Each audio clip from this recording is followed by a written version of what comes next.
came out and said that he was going to sleep you. So I just want to know your comments on those.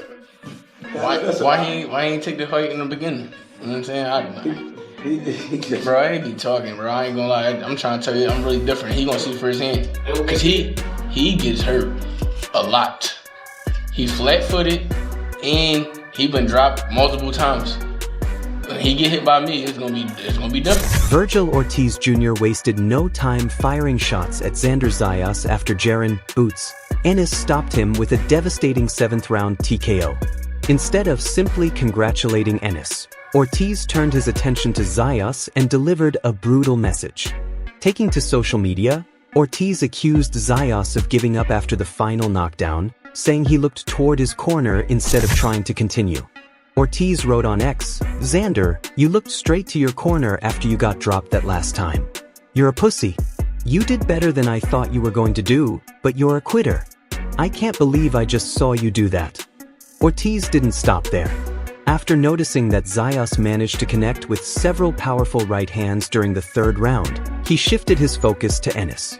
With complete confidence, Ortiz declared that if he lands those same punches, he'll put Boots to sleep. He doubled down on that claim by saying, "If I get him like that, I promise you I get him out of there." Meanwhile, Oscar De La Hoya praised both fighters for what they brought to the ring. He described Ennis as a complete machine, applauding the skill, pressure, and dominance he displayed from start to finish. At the same time, De La Hoya gave Zayas credit for accepting such a difficult challenge despite having limited experience at the highest level.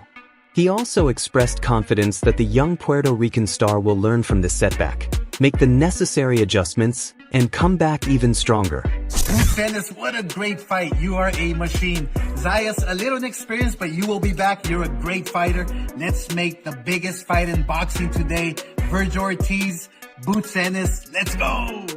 Following his commanding TKO win over Xander Zayas, Jaron Ennis looked back on his performance but made it clear that he's far from satisfied.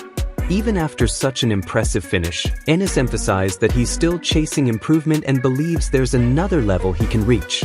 He also brushed aside criticism from retired champions and rival fighters, saying his focus isn't on social media debates but on taking over the 154-pound division once and for all. I wasn't trying to really rush it. I knew he a game fighter. He got good fundamentals. He's a solid fighter, and he was a champion for a reason. So you can't just go in there and rush it and try to get the knockout. You gotta be patient, and that's what I did. So with the second knockdown, I definitely thought he was going. I ain't gonna lie. I want to count it. I want to see the count back. Yeah. What did he get up at? 9 or 10? He was wobbly too. I felt like he was still on a knee at 9 or 10.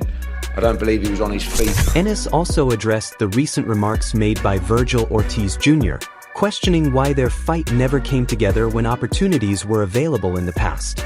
At the same time, he showed no hesitation in expressing confidence, insisting that he believes he can compete with and defeat any of the top names currently fighting at 154 pounds. But Vergil came out and said that he was going to sleep you. So I just want to know your comments on those. Why he ain't take the fight in the beginning? You know what I'm saying? Bro, I ain't be talking, bro. I ain't gonna lie. I'm trying to tell you, I'm really different. He gonna see firsthand. Cause he gets hurt a lot. He's flat-footed and he been dropped multiple times. When he get hit by me, it's gonna be different. I'm trying to tell y'all. Even though he scored multiple knockdowns before ending the fight with a stoppage, Ennis was surprisingly tough on himself when evaluating his own performance. Rather than celebrating the dominant victory, he gave himself only a C or C+, explaining that he could have fought with greater speed, followed his corner's instructions more consistently, and delivered an even cleaner, more polished performance.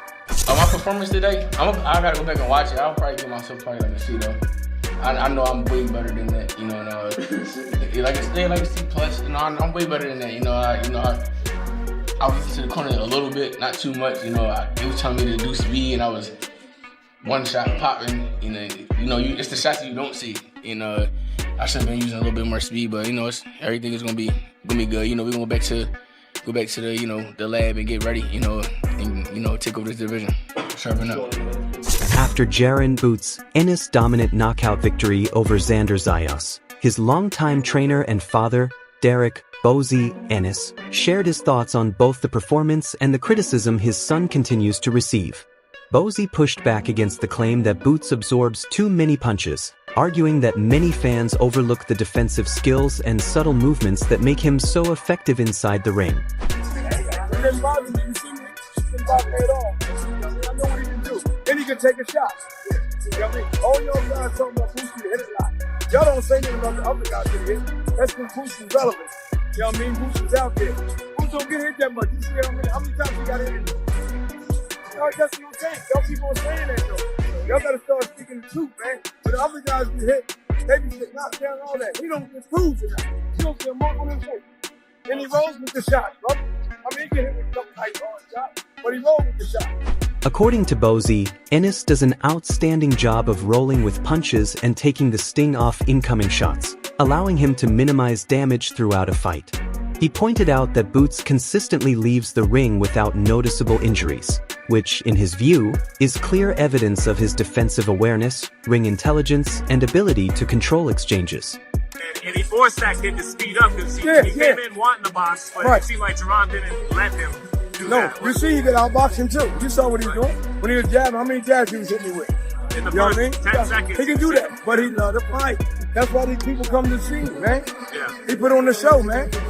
Vergil also explained the aggressive mindset that has turned Boots into one of boxing's most entertaining fighters. While he acknowledged that his son has all the technical skills needed to outbox opponents behind a sharp jab and disciplined movement, he said that's simply not the style Boots prefers. Instead, Ennis likes to apply non-stop pressure, push the pace, and overwhelm opponents with relentless offense.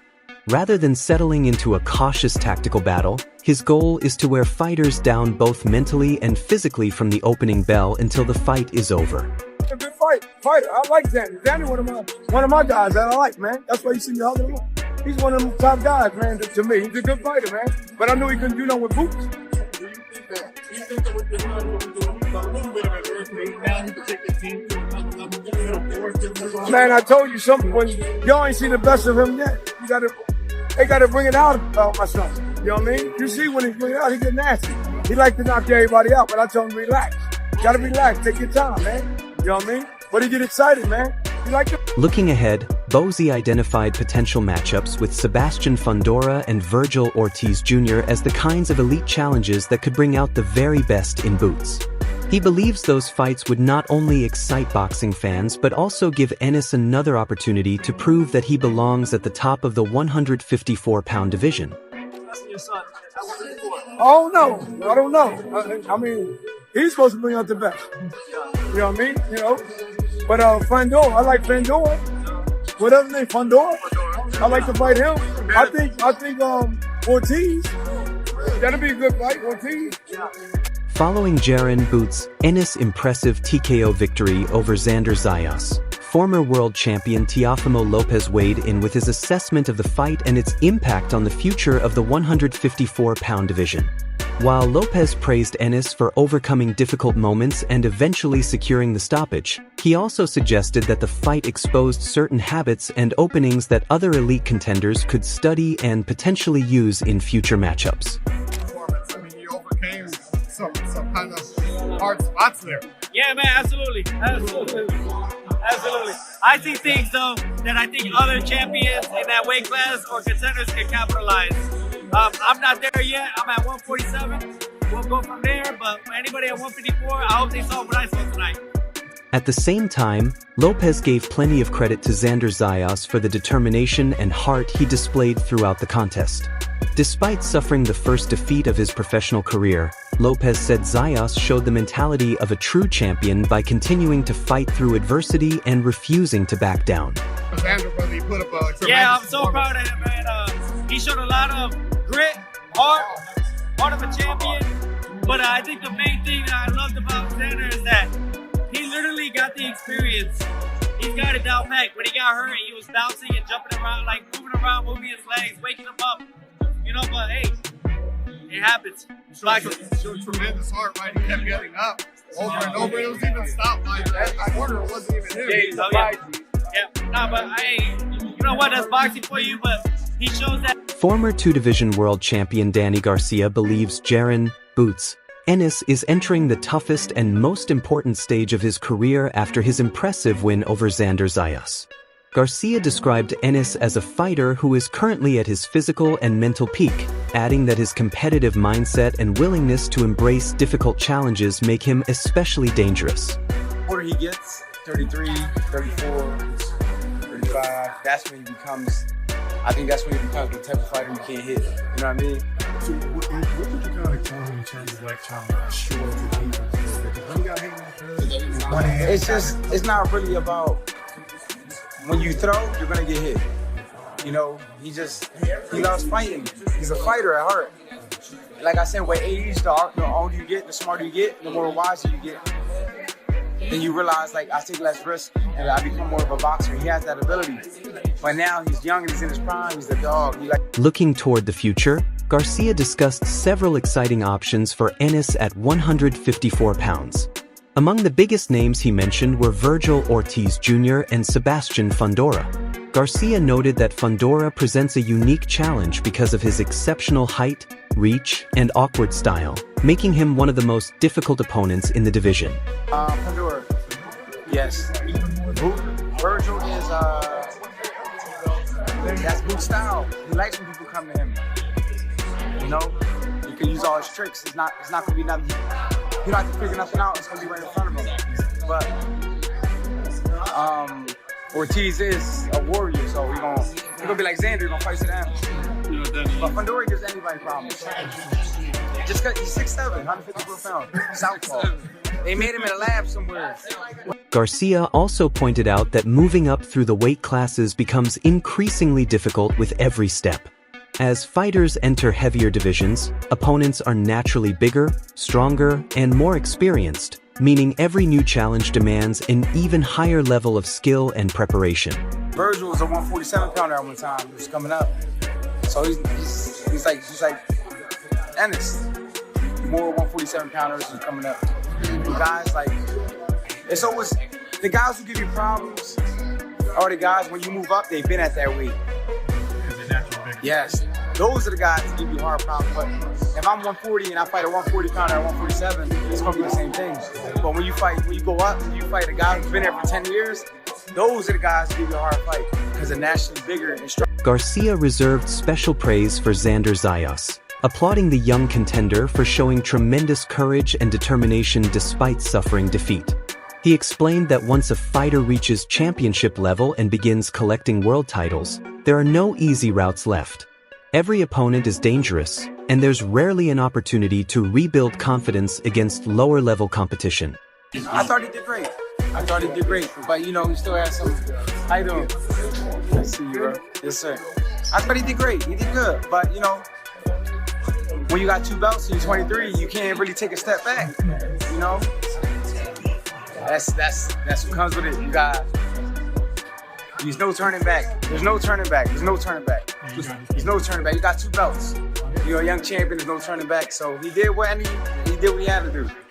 Talk about the heart of Xander. I mean, he kept getting up. Even the fight was stopped by his corner. It wasn't even like he stayed down. He just kind of nodded, seeing his corner finish it. Look, when you're a young fighter, you're going to go out and you shield.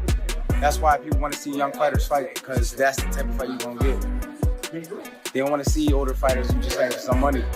They want to see that. Garcia also responded to recent comments from Terrence Crawford, expressing frustration with retired fighters who continue to criticize active competitors from the sidelines. As the discussion surrounding Ennis and the future of the 154-pound division continues to heat up, one thing is certain: there are plenty of major fights still to come. If you enjoyed this update, don't forget to like the video, subscribe to the channel, and turn on notifications so you never miss the latest boxing news. Thanks for watching, and we'll see you in the next one.